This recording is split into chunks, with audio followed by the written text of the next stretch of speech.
수준이라고 하는 제목으로 이제 말씀의 은혜를 나누려고 합니다.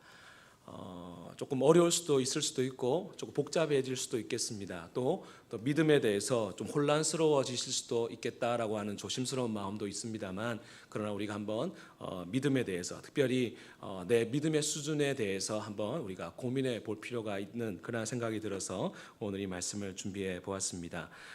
성경을 보면 믿음이라고 할 때 단순하게 믿음이다라고 말하기보다는 믿음의 수준이 있다, 크기가 있다라고 하는 것을 성경에서는 여러 곳에서 말합니다. 어린아이와 같은 믿음, 또 장성한 믿음, 큰 믿음, 작은 믿음, 이런 식으로 믿음의 크기, 믿음의 수준에 대해서 이제 언급을 하고 있죠. 그리고 그 최고의 수준이 바로 그리스도의 장성한 분량이다라고까지 에베소서 4장 13절 말씀에서 말씀하고 있습니다. 여러분은 여러분 스스로 내 믿음은 어느 정도다 한번 그렇게 한번 생각해 보신 적이 있으신지 모르겠습니다. 우리가 오늘 읽은 이 본문 말씀은 예수님께서 배를 타고 가다라라고 하는 지방으로 건너가시는 가운데에 발생한 사건을 기록하고 있습니다. 이 사건을 통해서 저자 마태는 자기 동족인 유대인들에게 예수님이 어떤 분이시고 또 그 예수님을 어떠한 믿음으로 섬겨야 할지를 오늘 말씀을 통해서 이제 전해주고 있습니다. 그래서 우리가 오늘 말씀을 통해서 아까 말씀드린 것처럼 과연 내 믿음의 수준은, 특별히 우리 예수님께서 나를 보셨을 때 내 믿음의 수준이 어떤 수준인가라고 하는 것을 말씀을 통해서 살펴보았으면 좋겠습니다. 그래서 살펴보면서 이것으로 내 믿음이 이 정도구나, 또 내가 생각했던 것보다 낮아가지고 내가 절망으로 끝날 것이 아니라 우리가 아는 것처럼 그 믿음이 날로 장성해질 수 있도록 우리가 주님 앞에서 그러한 삶을 살아야 한다라고 하는 거죠. 그래서 오늘 말씀을 통해서 내 믿음의 수준을 알 수 있는 세 가지 질문을 저와 여러분에게 드리려고 합니다. 이 질문을 가지고 한번 생각해보는 시간이 되었으면 합니다. 첫 번째, 내 믿음의 수준을 알 수 있는 첫 번째 질문은 무엇인가 하면, 폭풍 속에서도 잠을 잘 수 있는가라고 하는 것이 첫 번째 질문이라 할 수 있습니다. 오늘 본문은 예수님께서 제자들을 데리고 바다를 건너시는 장면으로 시작을 하고 있죠. 그런데 얼마 되지 않아서 폭풍을 만나 죽을 지경에 이르게 됩니다. 폭풍이 오니까 당연히 거기 있던 제자들이 아이고 이러다 죽겠구나 싶어서 예수님 곤히 주무시고 계시는 그 예수님을 깨워서 흔들어 깨웁니다. 한번 우리 25절 말씀을 같이 한번 읽어보시겠습니다. 25절입니다.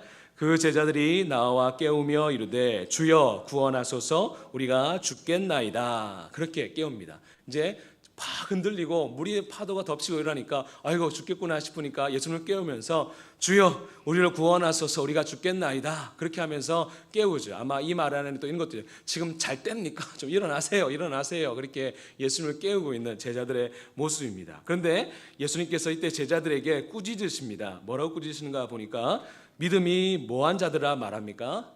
작은 자들아, 그렇게 말합니다. 예수님께서 잠 잘 자고 있는데 깨우니까 열받아가지고 하신 말씀이겠죠? 아니죠, 그렇죠? 그들의 실제 믿음을 보시면 하신 말씀입니다. 그들에게 믿음이 작은 자들아, 그렇게 말씀하십니다. 근데 이렇게 말씀 안 하셨습니다. 믿음이 없는 자들아, 그렇게 말씀하신 건 아닙니다. 그러니까 이들이 믿음은 있는데 믿음이 어떻다라고 하는 거죠? 믿음이 작다, 믿음의 크기가 작다, 그렇게 말씀을 하십니다. 그러면서 그들에게 꾸짖으시죠. 너희들 믿음이 없는 건 아닌데 믿음이 너무너무 작구나 라고 하시면서 바로 예수님께서 그들에게 꾸짖으셨다라고 하는 겁니다. 무슨 말인가 하면, 예수님을 믿기는 믿는데 또 어려움이 생기면 예수님께 나와서 살려달라고 하는데 그것은 예수님 보시기에 어떤 믿음이라고 하는 거죠? 작은 믿음이라고 하는 겁니다. 그 작은 믿음을 예수님 칭찬하셨습니까? 꾸짖으셨습니까? 꾸짖으셨습니다. 그래서 이 정도의 믿음은 예수님이 별로 안 좋아하시는 믿음, 작은 믿음. 그래서 예수님을 믿긴 믿는데 어려운 일이 생길 때마다 와서 구해달라고 하는 것, 도와달라고 하는 것은 예수님 보시기에 작은 믿음이다라고 하는 것. 그래서 예수님은 이것은 무엇인 말하겠습니까? 예수님보다는 환경을 더 크게 보는 믿음, 그것을 예수님은 작은 믿음이다, 그렇게 보셨다라고 하는 겁니다. 그런데 이 본문 속에서 우리는 예수님을 통해서 알 수 있는 믿음이 무엇인가 하면, 폭풍 가운데서도 단잠을 잘 수 있는 그 믿음이 예수님이 원하시는 믿음이다라고 하는 것을 우리가 알게 됩니다. 폭풍 속에서도 예수님 때문에, 또 예수님처럼 그렇게 단잠을 잘 수 있는 그러한 믿음, 그 믿음에 가진 사람을 우리가 되어지길 원하시는 것이 바로 예수님의 말씀이다라고 하는 거죠. 그렇다면 왜 예수님께서 이렇게 단잠을 푹 주무실 수 있었을까? 그것도 폭풍이 있는 것에서, 물론 예수님이 사역을 너무너무 열심히 하셔서 피곤하셔서일 수도 있습니다. 그러나 예수님은 성부 하나님과의 그 안정된 그 평안한 관계 가운데 있었다라고 하는 거죠. 하나님과의 그 친밀한 관계 가운데 있으니까 폭풍이 일어도 그 안에서 뭘 누릴 수 있었습니까? 평안을 누릴 수 있었다라고 하는 것입니다. 바로 그것에 대한 믿음이 바로 예수님에게 있었다라고 하는 거죠. 제가 이전에 이런 예를 드린 적이 있었던 것 같습니다. 저에게 현금 100억이 있다라고 가정을 하십시다. 생각만 해도 좋네요. 현금이 100억이 있습니다. 그래서 여러분, 오늘 이렇게 오후 예배 피곤한 시간에도 나오신 여러분들에게 제가 내일 저기 해운대 인류 호텔에서 10만 원짜리 식사를 대접한다 이렇게 했다 하십시다. 그러면 10만 원에 100명이라 치면 얼마가 되겠습니까? 한 1000만 원 되겠죠. 그렇죠? 제가 현금 100억이 있습니다. 그래서 제가 그 이야기를 딱 하고 오늘 저녁에 딱 누웠는데 괜히 그 얘기했다. 1000만 원 어떻게 하지? 그렇게 해서 제가 잠을 못 자겠습니까? 푹 자겠습니까? 저는 잘 것 같은데. 왜 잘까요? 저한테는 뭐가 있습니까? 현금으로 100억이 있기 때문입니다. 뭘 믿기 때문이죠? 그래요, 돈의 힘을 믿기 때문입니다. 까짓건 나한테 현금 100억으로 했는데 1000만 원은 죄송합니다, 껌값이지. 이런 생각으로 해서 잘 수 있다라고 하는 겁니다. 무슨 말인가 하면 우리가 이 돈보다 더 뛰어나신 전능하신 그 하나님이신 그 예수를 내가 믿고 살아간다라면, 정말로 그분이 나의 하나님이시고 없는 것을 있게 하시고 모자라는 것을 넘치게 하시는 전능하신 하나님이시다라고 하는 분명한 그 믿음이 있으면 내 삶 가운데 고난이 닥치고 인생의 폭풍이 몰려올 때 잘 수 있을까요? 못 잘까요?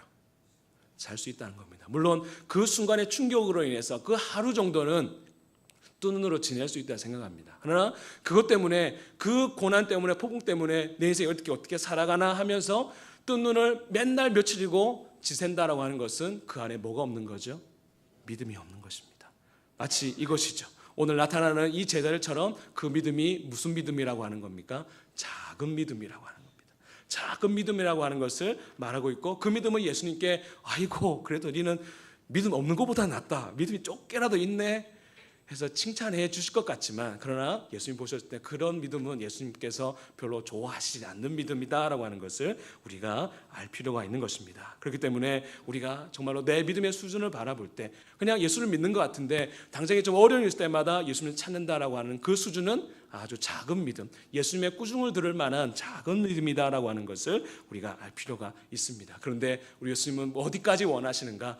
인생의 폭풍이 몰려와도 그 폭풍 가운데서도 누구 때문에 단잠을 잘 수 있는 거죠? 현금 100억이 아니라 내 안에 예수님이 함께 하시기 때문에, 전능하신 그 아버지 되신 그 하나님이 나와 함께 하시다는 그 믿음 때문에 단잠을 잘 수 있는 사람이 큰 믿음을 가진 사람이다라고 하는 것을 우리에게 보여주고 있는 것입니다. 저와 여러분에게 이러한 은혜가 있길 바랍니다. 이런 좀 예는 좀 그렇지만 여러분 기도를 부탁하는 마음으로 제가 이 말씀 드리고자 합니다.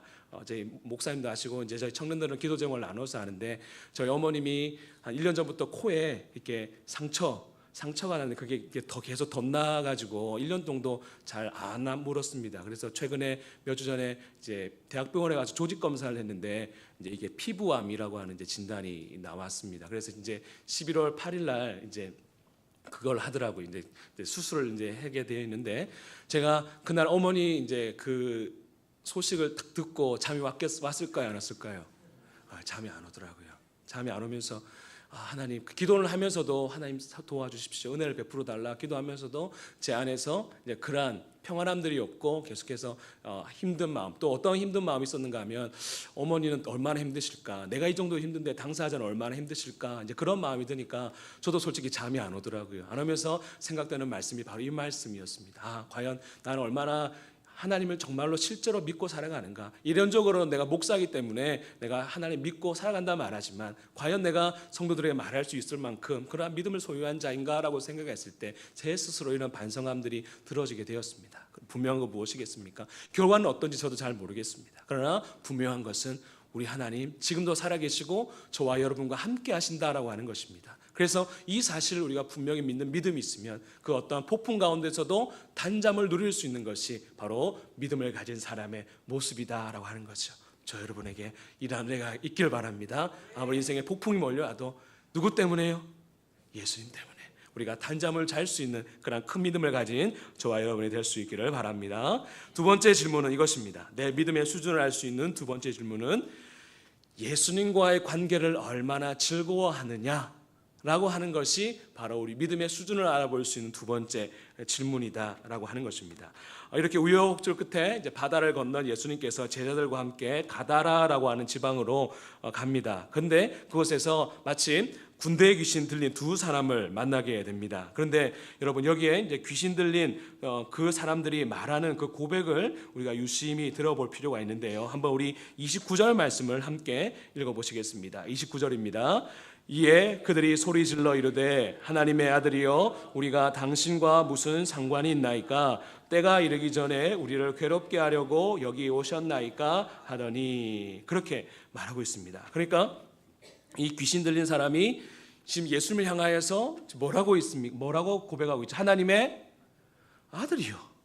하나님의 아들이요. 그렇게 고백을 하고 있죠. 그러니까 이 귀신 들린 사람, 더 정확하게는 귀신들이죠. 군대 귀신들이 예수님이 하나님의 아들이라는 것을 알았습니까? 몰랐습니까?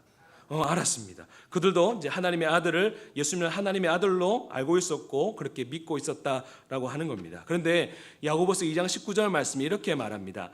네가 하나님은 한 분이신 줄 믿느냐? 잘하는도다. 누구도 믿고 떠느니라 말하고 있을까요? 귀신들도 믿고 떠느니라 그렇게 말합니다. 그러니까 하나님이 한 분이시다. 예수님이 하나님의 아들이시다라고 하는 것은 누구도 믿는다는 겁니까? 귀신도 믿는다는 겁니다. 여러분 예수님이 하나님의 아들이시다는 거 믿으십니까? 아멘. 근데 그게 누구 수준일까요? 귀신 수준입니다. 귀신도 그 정도는 안다라고 하는 겁니다. 그런데 31절에 보면 또 이렇게 말합니다. 귀신들이 예수께 간구하여 이르되 만일 우리를 쫓아내시려면 돼지떼에 들여보내 주소서 그렇게 말합니다. 예수님께 간구했다. 이 말은 다른 말로 예수님께 뭐 했다는 거죠? 우리식으로 말하면 기도했다는 겁니다. 기도했다는 겁니다. 자, 그들은 예수님이 하나님의 아들이라는 것도 알았습니다. 또 그 예수님이 하나님의 아들이라는 걸 알기 때문에 두려워했습니다. 또 그들이 지금 급박하니까 지금 쫓겨날 것 같으니까 예수님께 기도하죠. 우리 다른 데 보내주십시오. 그렇게 기도했습니다. 그런데 그래도 변함없는 것은 이들의 믿음의 수준이 누구의 수준이죠? 귀신 수준이라고 하는 겁니다. 예수님이 하나님의 아들이라는 것도 알았고 두려워할 줄도 알았고 기도도 했습니다. 그런데 그 수준이 귀신 수준이라고 하는 겁니다. 자, 우리도 예수님이 하나님이라는 걸 아들이라는 걸 알죠. 예수님을 두려워하죠. 또 예수님께 기도하죠. 이 상태에 머물면 무슨 수준입니까? 귀신 수준입니다. 제가 오늘 아침에 딱 생각나서 또 하나의 수준의 이름이 생각났습니다. 최순실 씨 수준의 믿음이 바로 이 수준입니다. 최순실 수준의 믿음이 바로 이 수준입니다. 이해가 되시나요? 제가 엊그제 보니까 최순실 씨도 최근까지 교회를 다녔습니다. 압구정동의 예장 합동측 교회에 교회를 다녀서 거기다가 감사 제목, 기도 제목에 우리 유나 이게 말타죠. 승마 1등하게 해주십시오. 그 기도 제목 올린 그런 기도 제목들이 올라오더라고요. 뭘 말할까요? 최순실 씨도 이 정도의 믿음이 있다라고 하는 거죠. 하나님이 예수님이 하나님의 아들이라는 걸 믿었고 또한 두려워했고 또한 뭐 급박하니까 뭔가 구하려고 했다라고 하는 그런 믿음이 있었다라고 하는 겁니다. 그런데 오늘 본문을 보면 이 군대 귀신들이 예수님과 함께하는 것을 좋아했습니까? 싫어했습니까? 거기에 굉장히 차이가 있다라고 하는 겁니다. 29절 우리 읽었던 말씀 가운데에 하나님의 아들이여 우리가 당신과 뭐라고 말하고 있습니까? 무슨 상관이 있습니까? 라고 하면서 예수님과의 그 관계를 기뻐한 것이 아니라 굉장히 불편하게 여겼던 그런 모습을 보여주고 있죠. 왜냐하면 그들이 이미 알고 있었습니다. 우리는 구원받을 자들이 아니라 심판받을 자라고 하는 것을 그들이 알고 있었기 때문이다라고 하는 겁니다. 그래서 예수를 믿는다라고 하는 때 그것은 그냥 예수님의 그 단순한 존재를 믿는 그 정도만이 아니라 예수님과의 그 관계를 뭐 하는 거죠? 기뻐하고 즐거워하는 것. 바로 그것이 예수님을 믿는다라고 말할 수 있는 것입니다. 반대로 예수님을 믿는 것 같은데 예수님과의 관계가 굉장히 불편해요. 예배하는 것도 싫고 말씀 보는 것도 싫고 봉사하는 것도 싫고 불편하면 여러분의 수준은 귀신 수준의 믿음, 최순실 씨의 믿음, 그 정도의 수준이다라고 하는 것을 우리가 알 필요가 있습니다. 그래서 우리가 곰곰이 우리의 믿음의 수준이 어떤가라고 하는 것을 곰곰이 생각해 볼 필요가 있죠. 히브리서 11장 6절에 이렇게 말씀하십니다. 믿음이 없이는 하나님을 기쁘시게 하지 못하나니 하나님께 나아가는 자는 반드시 그가 계신 것과 또한 그가 자기를 찾는 자에게 상 주시는 이심을 믿어야 할지니라. 그래서 우리 하나님께서 기뻐하시는 믿음, 우리 하나님께서 인정하시는 믿음이 무엇인가 하면 이 두 가지 내용이 분명히 있어야 합니다. 첫 번째 내용은 우리 하나님 계신 것, 우리 하나님 살아계신 것, 그거 믿는 믿음이 있어야 합니다. 믿으십니까? 예, 아멘. 그 믿음이 있어야 합니다. 또 하나가 뭔가 하면 그를 찾는 자에게 뭘 주시는 분? 상 주시는 분이십니다. 여러분, 상 받는 거 좋아하십니까? 안 좋아하십니까? 우리 하나님께서 찾는 자에게 상 주신다라면 그 하나님께 나가는 것이 즐겁을까요? 불편할까요? 즐겁밖에 없죠. 바로 그거라고 하는 겁니다. 그것이 있는 사람이 하나님이 기뻐하시는 믿음을 가진 사람의 모습이다라고 하는 것이죠. 그런 면에서 우리 한번 모습을 돌아볼 필요가 있는 겁니다. 나 분명히 하나님 살아 계신 거 믿는다. 믿는데 뭔가 하나님과의 관계 어색하고 불편하고 뭔가 예배드리는 거 싫고 뭔가 어색한 관계로 나가면 지금 내 믿음의 수준이 귀신 수준의 믿음이라고 하는 겁니다. 그런데 우리가 거기를 좀 넘어서서 내가 예배하는 거 즐겁고 또한 물론 졸릴 때는 있습니다. 그걸 잘 탓하는 건 아닙니다. 그렇게 있지만 우리가 그것이 즐겁고 주의 몸된 교회를 섬기는 것이 즐겁고 또한 나에게 주신 그 사명의 자리에서 직장의 자리든지 가정의 자리든지 그걸 섬기는 것이 즐겁다라고 하면 여러분의 수준은 뭘 뛰어넘은 겁니까? 그래도 귀신 수준은 아니라는 겁니다. 이해가 되십니까? 그것을 우리에게 말씀하시면서 주님께서 우리에게 요구하시는 거, 이 정도는 누구도 믿는다는 거죠? 귀신도 믿는 수준에서 머물지 말라는 겁니다. 이해가 되십니까? 근데 이런 사람들 제법 있을 수 있습니다. 여기는 아닐 수 있지만, 우리는 아닐 수 있지만 어쩌면 우리 한국교회 안에 이 정도 가지고 나는 좀 믿음이 좋다라고 생각해서 나아가는 사람이 있을 수 있다라고 하는 거죠. 그런데 여러분, 귀신 수준에 가지고는 하나님 앞에 나아갈 수 없습니다. 우리가 분명히 말하는 것처럼 우리가 하나님의 그 존재를 믿음과 동시에 그분과의 관계를 즐거워할 줄 아는 거. 왜요? 그분을 찾는 자에게 상 주신다라고 약속하셨기 때문에 그걸 즐거워하는 자가 바로 진정으로 예수 믿는 자라고 하는 것을 우리에게 말하고 있습니다. 저 여러분들에게 이 믿음을 뛰어넘는 은혜가 있기를 주의 이름으로 축복합니다. 마지막 세 번째 질문은 이것입니다. 예수님을 최고의 가치로 여기느냐? 라고 하는 것을 보면 그 사람 믿음의 수준을 알 수 있다라고 하는 겁니다. 이렇게 예수님을 하나님의 아들로 안 군대 귀신들이 예수님께 만일 우리를 쫓아내시려면 돼지떼에 들여보내주십시오. 그랬더니 예수님께서 그들의 간구를 들으시고 돼지떼 2,000마리가 있는 곳에 군대 귀신이 들어가고 그 돼지떼들이 물속으로 들어가서 몰살을 하게 되죠. 이때 이 장면을 목격한 사람들이 깜짝 놀라가지고 자기 동네로 들어가서 사람들에게 있었던 일들을 쭉 알려주게 됩니다. 그랬더니 동네 사람들이 싹 다 나옵니다. 예수님께 싹 다 나옵니다. 예수 믿으러 나왔죠, 그렇죠? 우와, 저렇게 놀랍게 역사하신 저 예수님 하나님이시다, 믿자. 그렇게 한 것이 아니죠. 우리 34절 말씀을 함께 읽어보시겠습니다. 34절입니다. 온 시내가 예수를 만나려고 나가서 보고 그 지방에서 떠나시기를 간구하더라. 아멘. 예수님 뭐라고 하는 거죠? 좀 가세요, 떠나세요, 이렇게 말씀했어요. 왜 떠나라고 했을까요? 예수님 여기 계시면 나만 할 게 없을 것 같아요. 이 돼지떼를 다 죽이고 갈 것 같으니까 예수님 떠나십시오, 그렇게 말한 겁니다. 그들에게 있어서는 지금 그 하나님이신 그 예수님을 만나고자 하는 그것보다는 지금 당장에 중요한 게 뭡니까? 돼지떼, 재산. 나에게 있는 거는 예수님보다 재산이 더 중요하다. 예수님 가세요, 왜 여기 있어요? 우리 재산 지켜야 되니까. 그렇게 말하고 있다고 하는 것입니다. 여러분, 제가 한번 말씀을 한번 드릴 테니까 한번 곰곰이 생각해 보십시오. 초대교회 성도들, 오늘 우리 오전에 로마서 말씀을 목사님 말씀하셨는데 로마서 말씀을 기록하던 그 당시 성도들이 나는 예수를 믿습니다라고 하는 그 고백의 무게와 2016년을 살아가고 있는 저와 여러분들이 난 예수를 믿습니다라고 하는 고백의 무게가 같을까요? 틀릴까요? 왜 틀리죠? 그렇죠, 맞습니다. 장로님 말씀이 맞습니다. 그때와 지금은 다르다라고 하는 겁니다. 그때 난 예수를 믿습니다라고 하는 것은 난 죽어도 좋습니다. 사자의 밥이 돼도 좋습니다. 또 예수 믿어 나 가문에 쫓겨나도 상관없습니다. 왜냐하면 예수님이 나의 전부이시기 때문입니다 라고 하는 그 의미가 예수님을 믿습니다 라고 하는 그 말에 포함이 되어 있습니다. 그렇죠? 근데 지금 우리는 예수를 믿습니다 라고 하는 그 의미는 지옥 가기 싫어요, 난 천국이나 갈래요, 이 정도라고 할 수 있죠. 그런데 우리가 잘 알듯이 로마서는 로마 시대 때 기록된 말씀이지 않습니까? 로마서 10장 10절에 사람이 마음으로 믿어 의에 이르고 입으로 시인하여 구원에 이르느니라 라고 할 때, 나는 예수님을 믿습니다 라고 입으로 시인하는 것이 지금 우리의 고백일까요? 그 당시 사람의 무게의 고백으로의 고백일까요? 그 당시 사람의 무게의 고백이겠죠. 나는 죽어도 괜찮습니다, 예수님이 전부입니다 라고 하는 그 고백으로 입으로 시인한 것이 어디에 이르나요?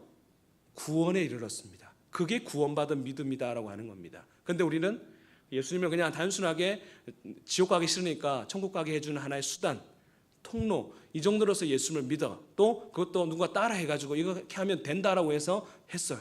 그런데 그것이 구원을 받을까? 라고 했을 때, 이렇게 저희는 공식적인 입장에서는 그렇게 해도 예수를 믿으면 구원받는다라고 말할 수 있지만, 실제는 저 가봐야겠습니다. 하늘나라 가봐야지 알 것 같아요. 하늘나라 가면 깜짝 놀라는 세 가지가 있다지 않습니까? 그 사람 안 온 것 때문에 놀래고, 저 사람도 왔네 놀래고, 또 하나는 내가 온 거 가지고 놀랜다 하지 않습니까? 그런 일이 있을 수 있다라고 하는 거예요. 무슨 말인가 하면, 우리가 예수를 믿을 때 단순하게 아무런 생각 없이 믿는 것이 믿음이 아니다라고 하는 거죠. 우리 하나님께서 우리에게 믿음을 선물이라고 하는 믿음을 주셨을 때, 그 선물이 시원찮은 걸까요? 좋은 걸까요? 너무너무 좋은 거죠. 하나님이 주시는 건데, 그 믿음이 내한테 들어오면 그 믿음이 내 삶을 바꿀 수 있을까요? 없을까요?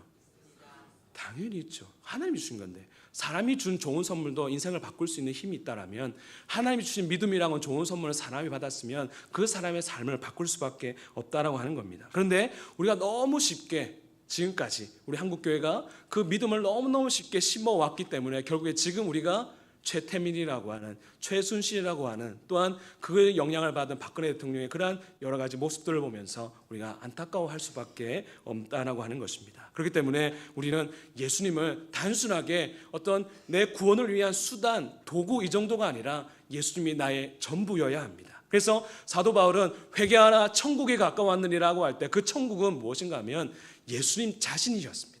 회개하라, 예수님이 가까웠다, 이 말입니다. 그러니까 천국은 다른 말로 뭐냐면 예수님을 천국에 갈 통로가 아니라 예수님 그분이 뭐라고 하는 거죠? 천국이고 하나님의 나라라고 하는 거죠. 바로 그것을 말하고 있는 겁니다. 그래서 우리가 세상에서 그 어떤 수단이나 통로가 아니라 예수님은 우리의 전부여야 한다라고 하는 것입니다. 제가 지난번에 이런 예를 한번 드린 적이 있을 걸 다시 한번 예를 드리겠습니다. 제가 저희 아내에게 여보, 당신, 저희 아내 저보고 여보, 당신 나 사랑해요? 물었습니다. 그럼 제가 뭐라고 하겠습니까?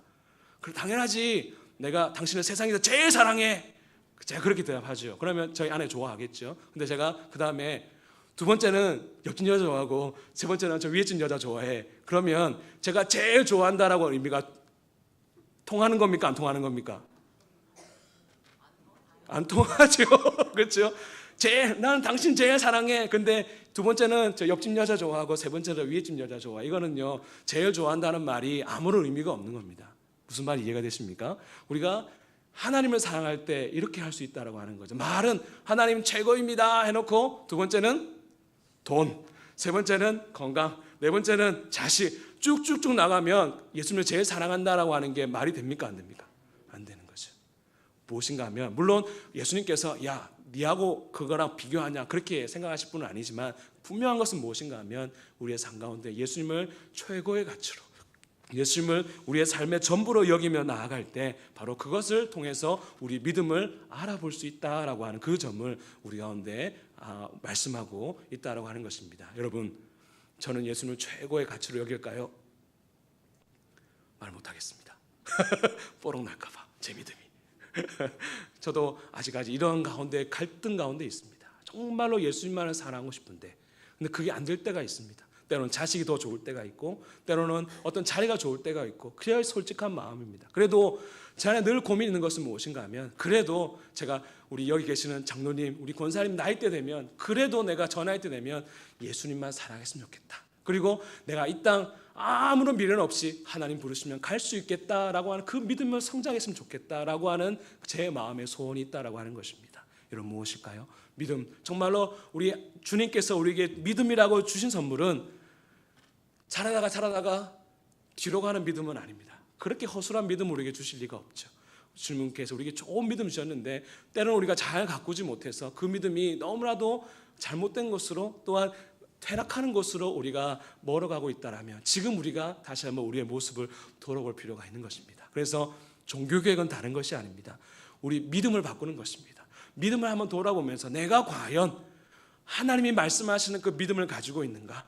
그냥 덮어놓고 그냥 믿으라고 하니까 믿고 있지 않는가? 다시 한번 생각해 보면서 과연 내 믿음의 수준이 무엇인가를 다시 한번 우리가 고민해 보는 그런 시간이 되었으면 좋겠습니다. 올 한 해 2달 남았습니다. 여러분의 경제적인 수준이 얼마나 올라가셨습니까? 여러분의 지적인 수준이 얼마나 올라가셨습니까? 그러나 우리가 좀 더 관심을 가져야 될 것 내 믿음의 수준인 줄로 믿습니다. 그 믿음의 수준이 답보한다라면 아니면 퇴보한다라면 우리 주님의 마음을 아파하실 겁니다. 그러나 우리가 경건 생활을 통해서 주님을 사랑하는 마음을 통해서 그 조금씩이라도 우리가 주님을 닮아가는 데 나아간다라면 주님 우리를 통해서 기뻐하시지 않겠습니까? 그래서 저 여러분들이 이러한 믿음으로 살아가실 수 있기를 바랍니다. 그걸 위해서 앞서 말씀드린 3가지 질문 다시 한번 드리겠습니다. 폭풍 속에서도 잠을 잘 수 있는가? 2번째로 예수님과의 관계를 얼마나 즐거워하는가? 3번째로 예수님을 최고의 가치로 여기는가? 이것이 우리의 믿음을 수준에 알아볼 수 있는 질문이다라고 하는 것을 우리가 기억하면서 이 시간 한번 기도했으면 좋겠습니다. 저와 여러분이랑 똑같이 구해야 될 건 무엇이겠습니까? 믿음을 달라는 겁니다. 주님, 이런 믿음의 수준 가지고는 이 험악한 세상 어떻게 살아갈 수 있고 어떻게 이 사명을 감당할 수 있겠습니까? 저에게도 들어지는 하나님의 질문이라고 생각이 듭니다. 그래서 우리 오늘 말씀을 기억하시면서 주님, 어떠한 인생의 폭풍이 몰려와도 예수님 한 분이라면 예수님 한 분 때문에 담잠 잘 수 있는 믿음 주십시오. 또 예수님과의 관계를 세상이 그 어떤 것보다 즐거워할 수 있는 믿음 주십시오. 또한 주님 외에 다른 것을 배설물로 여길 수 있는 그런 믿음 주셔서 이 땅 가운데 미련 없이 주님 부르시면 하나님 소망하며 날아갈 수 있는 저희들의 믿음 가질 수 있게 해달라고 한번 이 시간 자기의 믿음을 가지고 주님 앞에 한번 그런 믿음을 구하시면서 한번 우리 주여 한번 부르신 후에 통성으로 기도하시겠습니다. 주여.